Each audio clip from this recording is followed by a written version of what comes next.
Juliana entra no quarto e, sozinha, cita para si mesma que devia estar feliz e contente.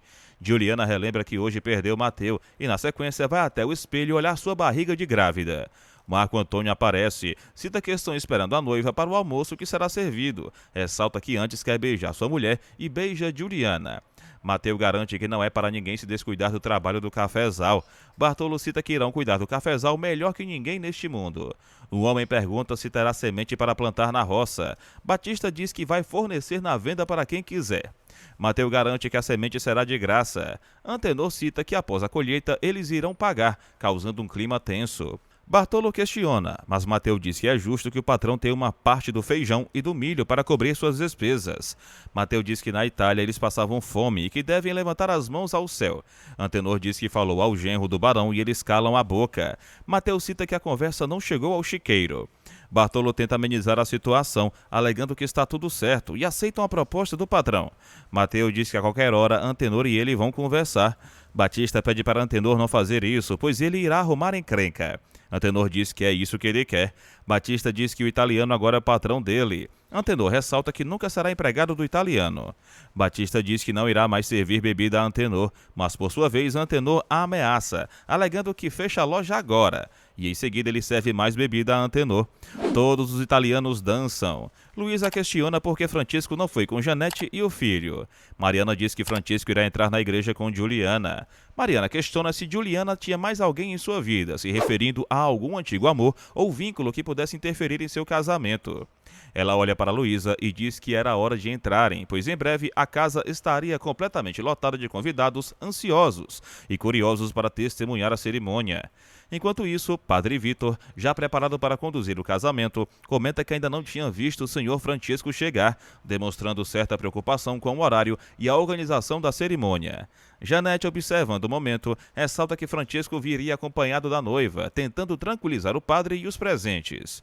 Marco Antônio, com um tom sério, informa ao padre que Juliana era órfã, explicando a situação familiar e a importância do momento para ele e para todos ali presentes. Francisco, emocionado, se aproxima de Juliana e diz que jamais tinha visto uma noiva tão bela em sua vida, elogiando sua presença, sua postura e a beleza que transparecia em cada gesto dela.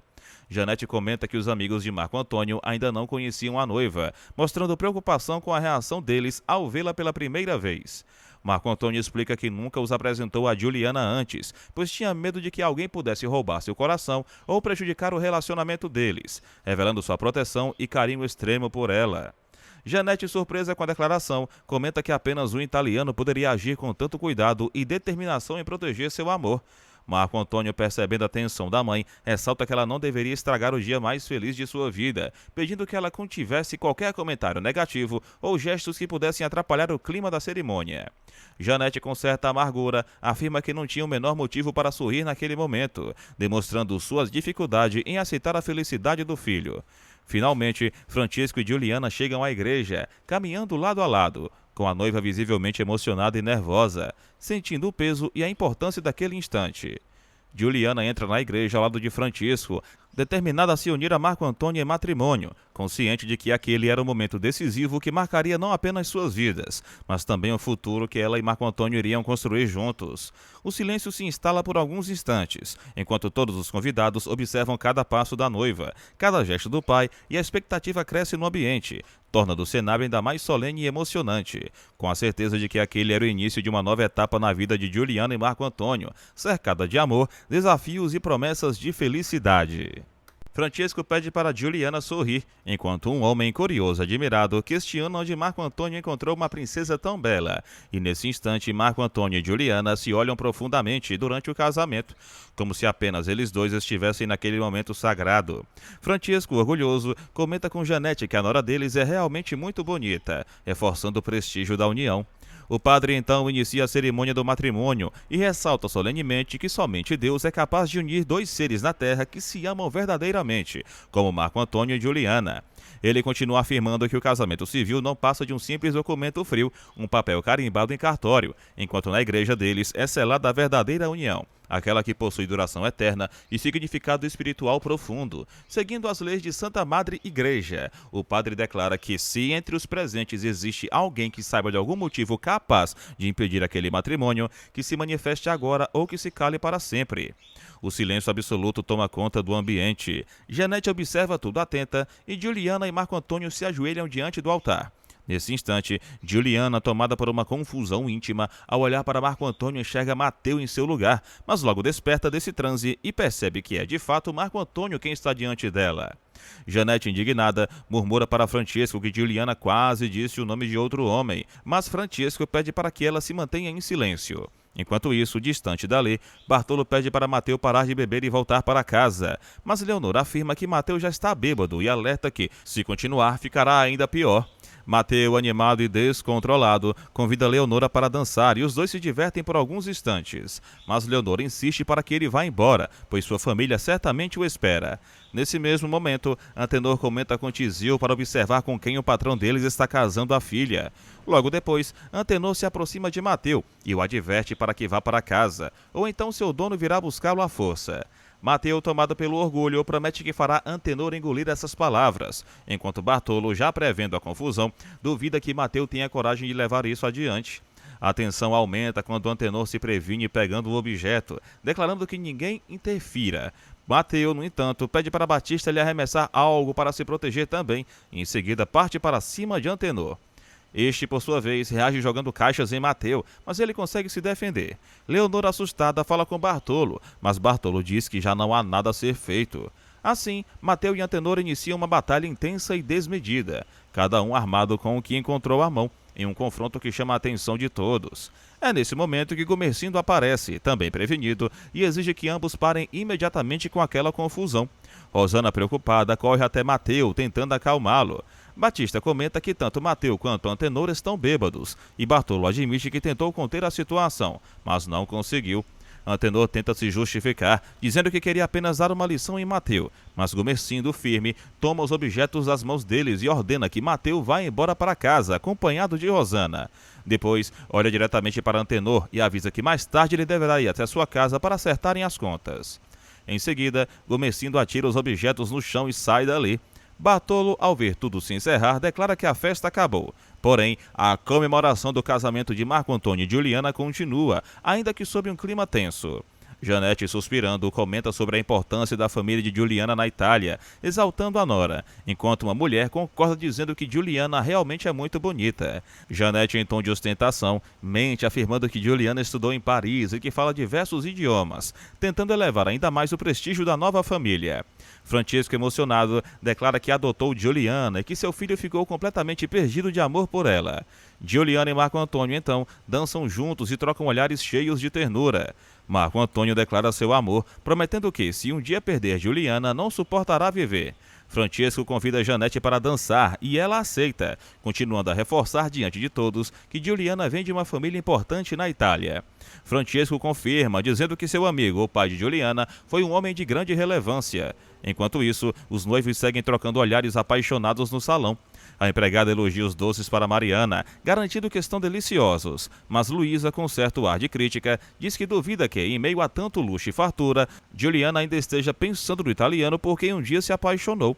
Mariana, prática, pede para Luísa preparar um prato e levar para Damião, que está lá fora, mas Luísa responde que já cuidou disso. O momento de cortar o bolo chega e Marco Antônio e Juliana partem juntos o primeiro pedaço. Juliana, cheio de carinho e respeito, entrega o primeiro pedaço para Francesco, que recebe emocionado e agradece pelo gesto. Na sequência, Juliana entrega o outro pedaço de bolo para Janete, e logo depois, Juliana e Marco Antônio se beijam diante de todos. Juliana comenta que vai tirar o vestido agora, Marco Antônio permite e Juliana se retira discretamente da festa. Sozinha, fecha a porta do quarto e, ao deitar-se, sente-se triste, murmurando que tudo aquilo parece infinito. Enquanto isso, Rosana afirma a Mateu que se o pai dela não tivesse corrido até lá, o mesmo poderia ter desencarnado. Mateu concorda em silêncio, mas Rosana continua dizendo que não sabe do que Antenor é capaz, ao que Mateu apenas pede para que ela o deixe dormir. Em outro ambiente, Gomercindo confidencia a Maria que suspeitou de algo quando a cantoria parou de repente. Maria teme que algo ruim pudesse ter acontecido, mas Gomercindo reforça que Mateu não é flor que se cheire. Rosa surge e diz que Mateu caiu na cama feito um porco, e Gomercindo garante que no dia seguinte terá uma boa conversa com ele. Maria comenta que Mateu nunca tinha feito aquilo antes, enquanto Rosana ressalta que Mateu fala como se não importasse com a própria vida. E Maria revela apenas desejar notícias de Angélica. Já Augusto pergunta a Angélica se ela ainda está acordada, ao que ela responde que sim, pois estava esperando por ele. Augusto justifica-se dizendo que se atrasou porque encontrou alguns amigos, mas Angélica lamenta ter passado o dia inteiro sozinha, chamando-se de boba. Augusto diz que ela poderia ter saído, mas Angélica questiona para onde e com quem, pois não conhece ninguém na cidade. Ele pede desculpas, alegando que durante o dia ela não poderia contar muito com ele. Angélica então comenta que preparou o almoço pela primeira vez, especialmente para ele, e pergunta se Augusto está com fome, mas ele respondeu que já jantou. Angélica pede então que Augusto se despe no outro quarto e apague a luz. Ela aproveita para questionar se ele ainda pretende devolvê-la aos pais, mas Augusto responde que agora não há mais motivos para isso e pergunta se deveria fazer, deixando Angélica em silêncio. Em outro cenário, Paola tenta dormir, apaga a luz e, sozinha, comenta que o dia tem 24 horas. Marco Antônio, por sua vez, reflete se pode se deitar com sua esposa, algo que Juliana permite, e ele se acomoda ao lado dela. Ele pergunta se Juliana está cansada, e ela admite que um pouco. Marco Antônio comenta que Janete diz às amigas que eles irão embarcar para a Europa no primeiro calor de partir de Santos. E logo acrescenta que a mãe dele deve ter inventado muitas coisas, algo que Juliana também imagina. Ele ressalta que ainda não acredita que ela seja realmente sua mulher, dizendo que ainda não de verdade, e Juliana dá a entender que sim. Marco Antônio pergunta se Juliana o quer, e ela responde que, se ele quiser, sim.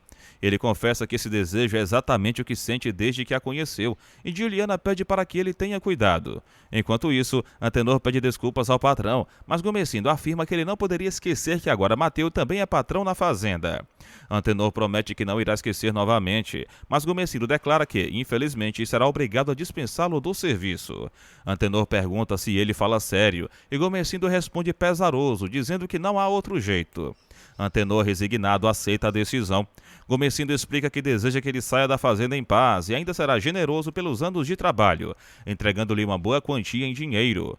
Por fim, Gomercindo pede que Antenor deixe para trás o objeto de defesa, recolhe-o e deseja que ele vá em paz, encerrando ali a conversa. Antenor pede para Gomercindo ficar com Deus e em seguida se retira da ala, deixando o patrão sozinho, que desabafa dizendo que jamais terá outro empregado tão leal. Gomercindo garante que já dispensou Antenor. Rosana agradece a Deus por isso, mas ele afirma que lhe custou muito tomar tal decisão, enquanto Mateu ressalta que Antenor não tinha mais serviços na fazenda, ao que Gomercindo lembra que no passado já teve muitos.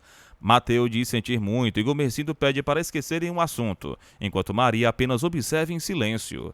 Do lado de fora, Tizio pergunta se Antenor ainda pretende acertar contas com o italiano, mas Antenor afirma que irá embora em paz, como pediu o patrão, acrescentando que sua raiva ficará para trás assim que cruzar a porteira.